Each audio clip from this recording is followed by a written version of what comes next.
Сонор милах цаг толиулж байна. Дараах зохиолыг танд албан ёсны эрхтэйгээр хүргэж байна. Та subscribe дарж нэгдээд цаг алдалгүй зохиолон сонсороо. Оюуны өмчиг дээдчгүй танд баярлалаа. Зохиолч Дарьсүрэн онцгой эрх 50 дугаар хэсэг. Тогова хомууку дэга шэли суурингаар явж нүүж амжаагүй хэдэн хүмүүстэй уулзсан боловч түүний зориг бүтгэж царайгүй боллоо. Тогова Кавантоны армийн удирдагч Уэдагийн үгийг саналаа. Тэрээр сарын өмнө армийн удирдах ажилтнуудад хийсэн ярианда эзэн хааны арми Манжуурыг тусгааруулс болгоод 7 жил болох гэж байна. Гэтэл Манжуурын нутгийн салшгүй хэсэг болсон Хасан нуурыг Манжуурт эргүүлж өгөөгүй Оросууд өөрсдийн дураар эзэлсээр байна. Тиймээс эзэн хааны зарчмыг баримталж, дайны замаар Манжуурын алдагдсан нутгийг буцааж авах үйл хэргийг хэрэгжүүлэх нь бидний гол зорилт болж байна гэж билээ. Штабийнхан Тоговад зөвлөгөө өгөхдөө Хасан нуур Манжуурын нутаг гэдгийг нутгийнхан андахгүй. Тэгэхээр захын хүн сонд нийтүүлэх зүйлийг хэлээд л өгнө. Харин нэгэгзэгвэ. Улаан Оросын нөлөөнд давтагдсан хүмүүс бол чамд тус болохгүй гэдгийг санах хэрэгтэй гэж билээ. Тогова хоройд хүнтэй уулзахад Хасан нуурыг өөрийнхөө үг дээдсийн тахилгатай эртний нутаг гэдгийг батлах хүн гарсангүй. Гэсэн ч Тогова армийнхны үгэнд итгэж улааны нөлөө их шингэсэн газар байна. Тиймээс хэл хахуул цутахгүй бол бүтэхгүй нэ гэж бодлоо. Үнэн дэм ингэхгүй бол Тогова амьд явах хоногийн тоо богиносж мэдэх осолтой ажээ. Тэгэхдээ бүр ялтан болж цаазлуулна гэдг нь илэрхий. Армийн удирдлагаас авсан үүргэн самуурын ёсоор биелүүлэхгүй бол цаазлуулдаг хуультай. Залуугаараа цаазлуулна гэдэг бол шившигтэй хэрэг. Аав нь түүнийг үхэж болохгүй гэсэн. Үхэхгүй тулд авхаалж сан багаргах ёстой. Тэгэхээр эр хүний 13 мэхээр амиан аврах хэрэгтэй байлаа. Тогова худлаач гэсэн ямар нэг мэдээ Токио руу явуулах ёстой болжээ. Токиогийн сонинуудад хуурамч баримт явуулахаас Тогова айсангүй. Учир нь энэ бүхэн армийн ашиг сонирхолтой нийлж байгаа болоо. Худлаа мэдээ хэвлүүлсэн байхад армийнхан түүнийг хамгаална гэдэг илэрхий. Нөгөө талаар Тоговагийн сэтгэлийг тайвшруулсан нэг зүйл бол самурайн Бусидо ёсонд армийн үйл хэргийг цэвэр ариун байлгахын тулд гэм буруутай хүнийг алж болно гэж зөвшөөрдөг сургаал юм. Тиймээс Тогова хэлийн зэргийн баг дараагаар нутгийнхныг байцаалгаж болохгүй бол тэднийг устгах сүрдүүл хэрэглэж зарим хүмүүсийг тосгоныхны нүдэн дээр буудвал айсан хүмүүс худлаач гэсэн баталгаа гаргаж өгнө гэдэгт итгэнэ. Чингэд хомууку тэга шэли сууринаас нүүхгүй гэсэн хүмүүсийг баривжилж Йошигийн сургаалаар дэнчин тавьж байцаасан боловч ямар ч амжилт олсонгүй. Шиусадона энтхий хөгшчүүл нэг хүй юм яриад байна.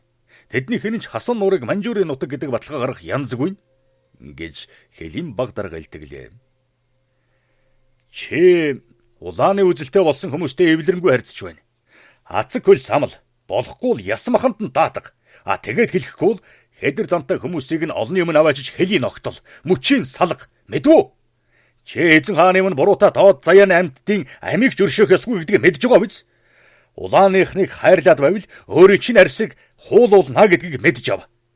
Хасан нуур улаан Оросын нутагт байлаач гэсэн түүнийг Манжуурын нутаг болгох ёстой. Бидний цэрэг эрсийн замнал Бусидод ингэж сургадаг гэж байдаг хүчээрийн чарлан хэллээ.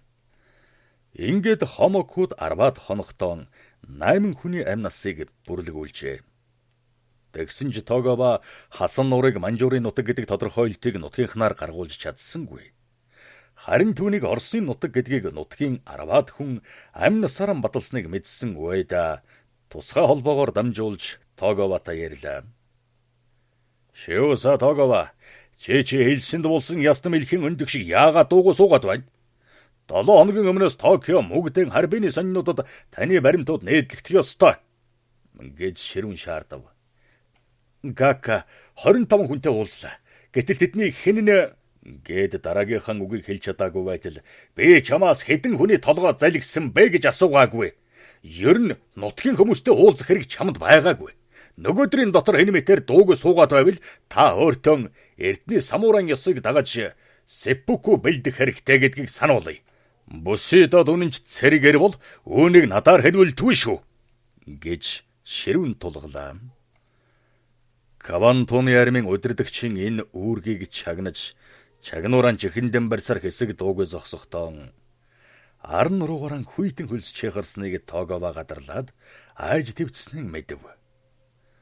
Одоо яана? Хасан нуурын хэрэгээр энд хэдэн хүний амьнас гардасныг Гака мэдсэн болохоор хатуу юм дууланда.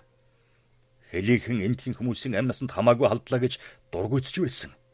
Тэгэхээр хэлийнхэн нутгийнхны аль аль нь дээш мэдээлсэн байж таарах нэ. Ингэхээр одоо мэдээ бичих хэрэгтэй.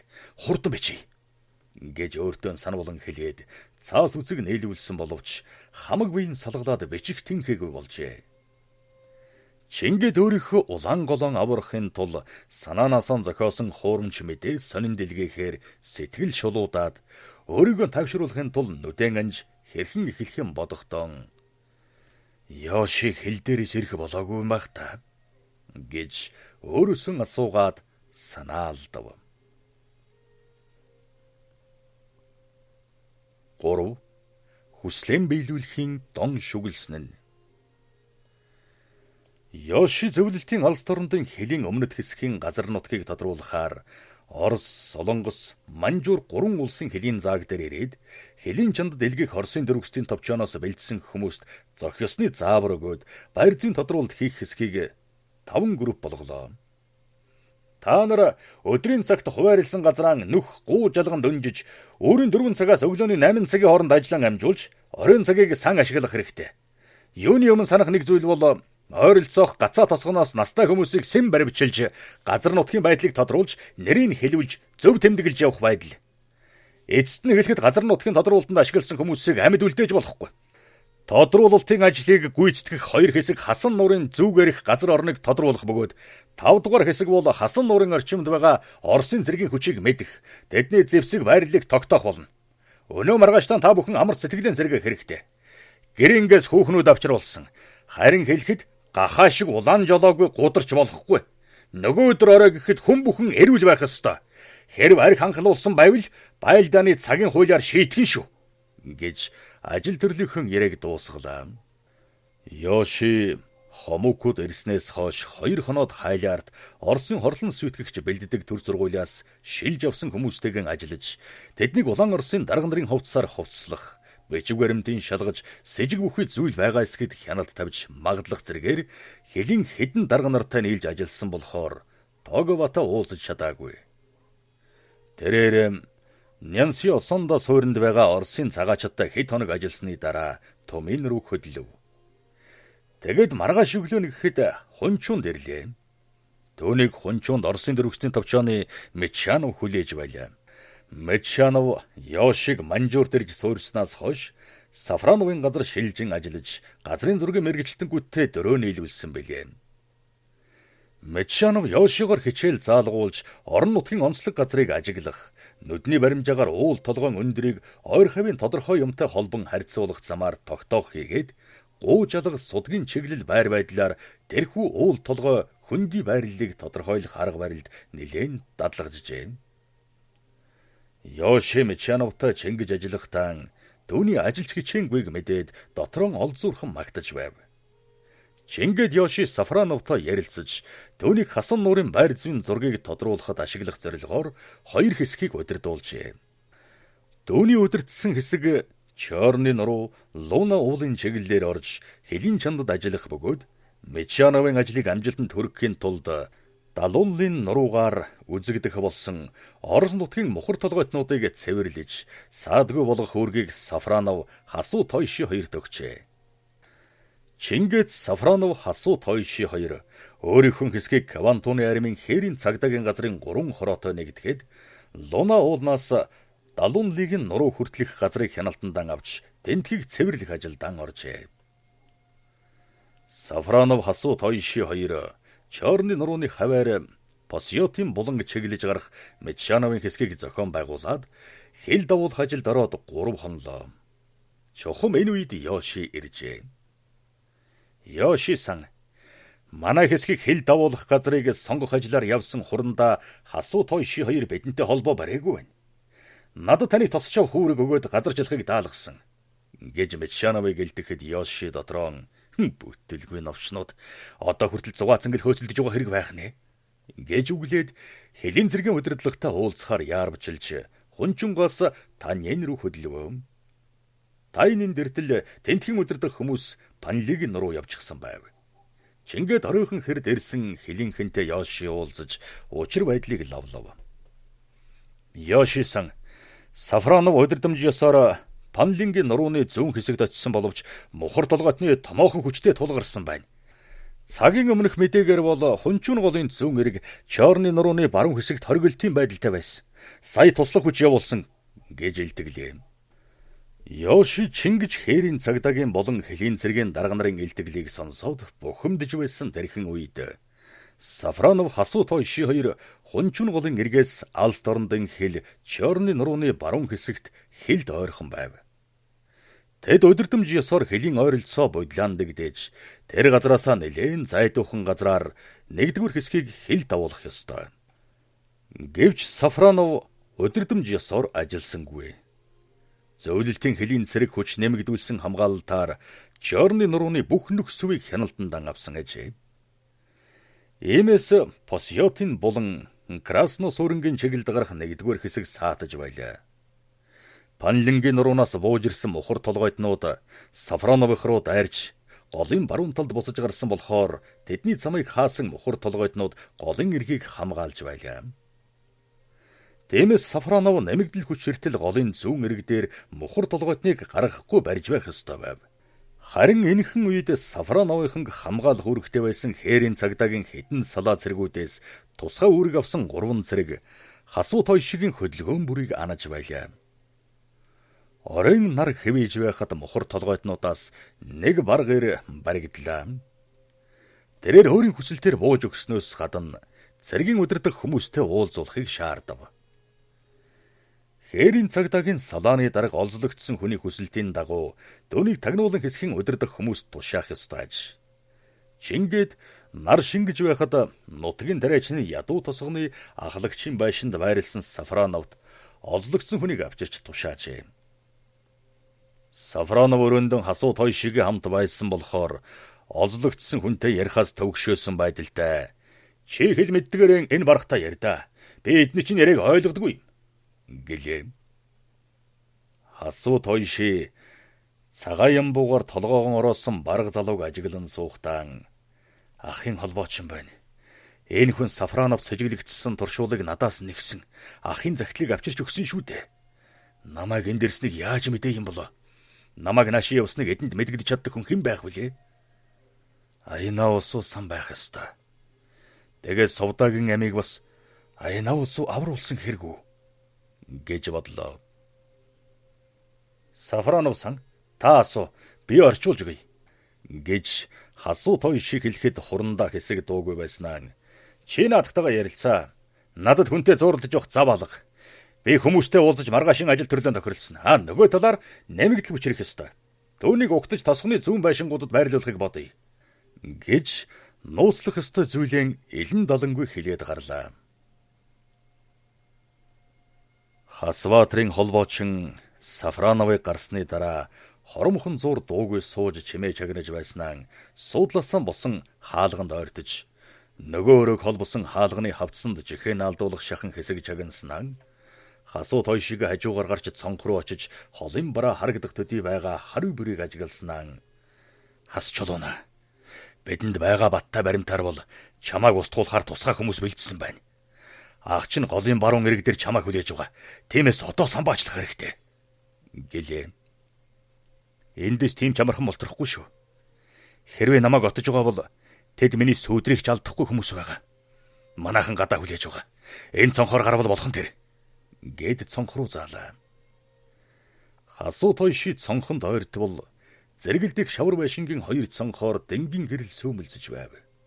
Энэ бол аюулгүй дохио болохыг Хасуу Тойши гадарлаад энэ бүхнийг ахынх нь нарийн зохион байгуулсныг мэдэв. Хасуу Тойши цаг гарздаж болохгүй гухаарангууд хаалганыхаа дэргэд очиж чимээ гаргалгүй онгойлгол зэрэгэлдэх өрөөнд хэнч байсангүй. Тэгээд хаалга хангууд дотор талаас нь сайн төгжээд цонхор алхлаа. Хас чулуун ахынхан холбоочны тусламжтайгаар цонхор сэм гарсан тэр үед Сафронов хээрийн цагдаагийн баг даргыг дуудаад манай Вашингийн эргэн тойронд хүч нэмэгдүүлсэн харуул гарга гэтэл голын эргийн зүүнээс ачааны машины дуу хөнгөнөж хаяа гэрэл сүйтгэн хийгээж ив. Чингэд Сафронов өөрийнхөө туслахуудыг дагуулan суурин гас гарч холгүй байгаа замын уулзуур дээр очиод хориод цэргийг дагуулж замын уулзуураас холгүй байгаа бургас руу чиглэлээ. Сафронов бургасанд хоригдсон байдалтай байж байтал суурингийн эгцэмнөөс машины дуу тодрон ойртохын зэрэгцээ голын баруун эргээс буун дуу хаяа сонсогдож байлаа. Чингэд удаж төдөлгүй 3 машин цэрэг 2 их буутай ирсний зэрэгцээ Йоши Мичанов 2 хөнгөн тэрэгнээс бууж ирлээ. Йоши Сафроновтой уулзсны дараа байдал ямар байна гэж лавлав. Үннийг хэлэх ширхэг хүн л байна. Чорны нуруунд Оросын хилийн нэмэгдэл хүч ирсэн учраас Мичановын хүмүүсийг явуулаагүй. Бодвол мухар толгойтнууд холбоо барьж хэл хөргүүлсэн бололтой. Харин өнөө оройноос хойш гал зогсмол шинжтэй болж байна. Бодвол мухар толгойтнууд уул руу гарсан бололтой. Нэг хүн олзлогдсон. Түүнийг хасуу тооши байцааж байгаа гэж ажил хэрэгэн товчхон танилцуулав. Йоши Сафроновтой уулзсангууд хэрэгтэй зүйлээ мэдэж аваад хөнгөн тэргэндээ суун суурин руу хөдлөлөө. Тэднийг Сафроновын байрлсан байшингийн дэргэд харуулын ахлагч тосон уулзаж байдал тайван байгаа гэлдэхэд хүмүүс байшингийн үүдний өрөөг дамжин том өрөөнд ордог хаалгыг түлхтэл дотор талаас нь дүгжээтэй байлаа. Сафронов сан энэ чи юу болж байна? гэж асуусан Йоши харта сэжигчнүүдээр Сафроновод ууртаа ширтэн. Сафронов хээрийн цагдаагийн баг дарга руу ширүүн харснаа харуул хамгаалж хангалсан уу? Би чамд явахтаа үүрэг өгсөн биз дээ гэснээр хажуудан байгаа цэрэг рүү эргэж наа таалга төргөн эвд цонхон долын харуулыг шалга гэж сүртэй хашгиран тушаахад Сафроновын хахир хатуу дуунаас айсан цагдаагийн хэсгэн ахлагч бутанд хэрсэн туулай шиг давхин цочлоо. Йоши чорны нурууны хаваар газрын зургийг тодруулах хэсгийг оруулах ямар ч боломжгүй байсныг мэдээд 4 хоноод буцлаа. Тэрээр хасуу тооши олзлогдсон хүний хамтаар алга болсныг мэдэнгүүт энэ хэрэгт өөрийгөө барьж өгөхгүй тулд эртгнээс холдохыг мэрээжээ. Хасуу тооши ахтайгаа нарийн холбоотой байснаас чорны нурууны чандад явуулах ажиллагаа уналтанд орсон болохоор зүрхийн дэлбэртэл бухимдсан Йоши сэтгэлдээ энэ хэрэг миний толгооноос холуур зайлах болтугай. Харин Хасан нуур хавийн газрын зургийн тодруулалтыг яарвчлан дуусгах хэрэгтэй. Жанжин штабынхан газар дээр нэрж байлдааны ажиллагааг боловсруулахад хүрвэл би сүйрнэ. Тиймээс Хасан нуурын газрын зургийн материалыг бэлэн болгочих бол чорны нурууны хэргийг Сафронов руу чихэж болно. Сафронов сони юм да. Хаан торсон армийн үнэн чухран да. Сонин хэрэг шүү. Сафроновын оролцсон ажиллагаа үл мэдэгдэх замаар ямар нэг юмд өртөөд байдаг. Ёрийн санамсаргүй тохиолдол гэхэд хэцүү. Симото хэрэг хочтын мөрөөр орсон мөртлөө Орос сурггүй алдсан гэдэг. Тэгээд хэрэгээс мултрахын тулд нарийн арга хэрэгэлсэн гэж ярьцгаадаг. Сувдаа суйрлдөртсөн гэж үзэхэд бас эдрээтэй. Одоо хасуу тооши алга болчихлоо. Энэ бүхэн Сафроновтой холбоотой юм биш үү? Эгч дүүсэн хэрэг элбийн аргаар хэнд ч мэдгэлгүй бодлох хэрэг үү? гэж бодно. Йошин сэтгэлээс энэ бодол гарсангүй. Тэгээд сүүлийн 2-3 хоногийн турш бодол боллоо. Сувда галтэргийн сүрэлд амаалдсан уу? Бас л хасуу тооши шиг алга болсон уу? Бид хүрийн олоогүй. Харин Тозиягийн зөвшөөрлөөр акт тогтоосон. Нэг л биш дээ. Йоши хомукуд бэлдсэн байшиндан орж иртэл хээрийн цагдаагийн газрын баг дарга хэлийн хэсгийн баг дэслэгч 2 түүнийг бараадан орж ирлээ. Тэгээд хэлийн баг дэслэгч тай Оросын нутгаас 2 хэсэг буцаж ирсэн гэхэд ажил хэрэг нь аль зэрэг бүтэмжтэй байна гэж магадлав. Оросын цэргийн хүчний талаар мэдээ цуглуулах ёстой хэсэг Подгорная хүрсэн бөгөөд энэ хаваар цэргийн ямар ч анги нэмэгдэл хүч байхгүй гэдг нь тогтоогдсон байна. Новосилки чиглэлээр явуулсан хэсэг намаг уруудаж Меже Даруужная хүртэлх газрын байр зүйн тодруулалт хийгээд ирж тэд одоо таны шийдийг хүлээж байна. Тэд хаанугав? Дэга шилжидэх байранд амарч байгаа. Харин нөгөө 3 хэсгээс чимээгүй нь маргааш үүрээр ирэх ёстой. Йоши хэлийнхний илтгэлийг сонсоод Дэга шил рүү гарлаа. Тэрээр өөрийнхөө харцгуудтай уулзаж тэдний ажилтай танилцсав. Йоши маргааш нь Хомокугаас гарч Заузэр Ная гэдэг өндөрлөгийн ойролцоо хэлийн зурус дээр ирлээ. Шөнө бороо орж үүрээр зогсолтгүй шивэрсээр байв. Энэ нь хэлийн цаанаас бусч ирэх ёстой хэсгүүдэд тун тохиромжтой ажээ. Өглөөний 6 цаг өнгөрч байхад Хомокутай холбосон утсан дээр Йошиг дуудав. Хэлийн харуулаас Хомокутай холбогдсон шууд холбоогоор хэлийн даргын туслах ярьж байлаа. Янгуайлан суурьнд 3 дахь хэсэг ирсэн. Безимянная өндөрлөгийн хойгуур Черная нуурын хавилцаа Оросын хэлийн гүнд буундуу сонсогдож байна. 4 дахь 5 дахь хэсэг хэлээр гарч ирж чадахгүй байж магадгүй бололтой. Ямар ч байсан Оросын хэл рүү буудаж болохгүй. Та нар зэвсэг хөдөлгөвөл энэ ажиллагааг унгана. Тиймээс сэжиг төрүүлэхгүй тулд мэдээгүй юм шиг байх хэрэгтэй. Тэд баригдал хэд хоногийн дараа манай эсэргүүцлийн бичиг гардуулаа зогсохгүй гимбуруутай хүмүүст арга хэмжээ авахыг шаардна. Тэр үед нь бид яах ёстой? Тэд чинь Оросууд. Тэгэхээр Японы аримд хамаагүй зүйл. Оросын дөрвөсөд өөрсдийн дураар авирлаж хэлийн бодлын гаргасан учраас Кавантуны аримд нялзахгүй зүйл. Гэд өөдөөс нь эсэргүүцэх хэрэгтэй. Мэдвүү? Гэд Йоши яриагаан үргэлжлүүлж. Би одоо очноо. 3 дугаар хэсгийнхэнд хоолунд аригтарс бэлд. Нөгөө хүүхнүүдээс Янгуамын даваачсан уу? Гэлээ. Тай бүх зүйлийг төлөвлөсөн ёсоор бэлтгэсэн. Оросууд одоо усанд орж байна. Йоши утсаар ярьсны дараа Заузэр Ная өндөрлөг рүү дурандахад цагаан манангаас өөр юу ч дуранд орцсонгүй. 50 дугаар хэсэг төгсөв.